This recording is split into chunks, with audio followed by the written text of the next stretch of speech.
Well, Jack, let's talk about this weekend's game against Swindon first and foremost, and I guess the positives from the last two performances, albeit the result didn't go away at Sunderland.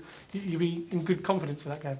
Yeah, obviously on the weekend against Sunderland, I thought we played so much better as a team, and we were just unfortunate with obviously the penalty decision. But we know we've got to take our chances. We'll start scoring goals, that will just happen. But defensively, we look really strong, and the way we're playing is how the gaffer wants us to play from now on. And from a personal point of view, aside from the penalty decision, these last 2-3 games, you seem to really get some rhythm.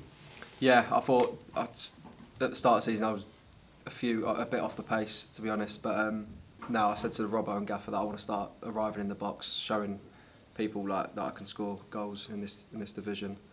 But yeah, I'm starting to get my feet now.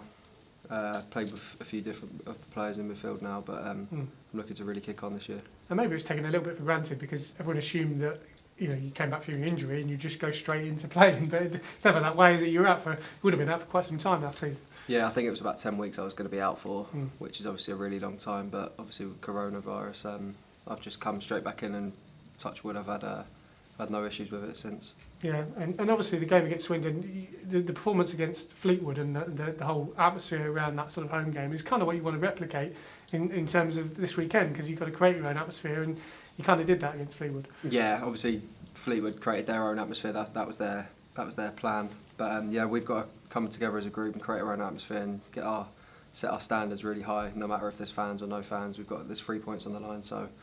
And especially at home, we saw our record last year at home. We were so good at home, so we want to get back to that this year.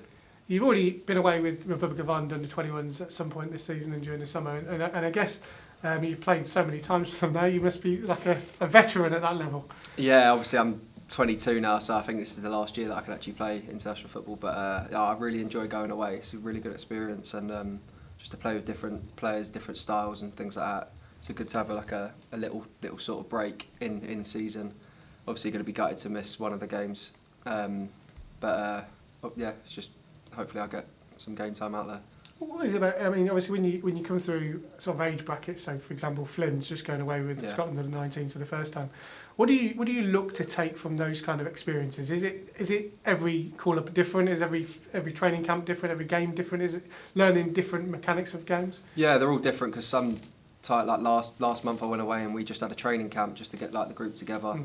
But now next week we're going off to Italy to play in a European qualifying game, so it's going to be complete different. The tempo is going to be different. Like there's points on the line that we want to be the first Ireland 21 squad to qualify for the championship. So yeah, it'll be different. I reckon there'll be a bit of pressure, but I'm ready for it. Is that something that it'd be a great achievement to sort of finish that age group with, to obviously get to the championship? Yeah, of course. Being the first age group, you want to be on that team sheet. You want to be one of the names that like the squad remembers by. But yeah, hopefully we'll qualify. I think just speaking to the gaffer there, he's surprised you're not going to call up for the senior side yet. I suppose that's the dream, isn't it? Yeah, that is the dream. Like I said, I really want to kick on this year, and that's the aim towards it. By the time I'm 24, I want to be hitting that senior squad. Seeing a couple of the other lads who I was playing in 21s with getting the call up, so they've set a path for me as well, and I'm really going to get my head down this year, and that's the aim. How do you qualify for Ireland 21s? Because like Flynn, you don't seem to struggle with a massive Irish accent. Yeah, no, I don't know.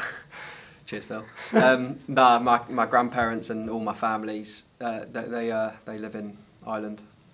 And was growing up, obviously, when you started out in the game, when you found out you could play for Ireland, do you start looking for sort of the heroes of Irish midfield from past? Andy Townsend, probably a good shout, isn't he?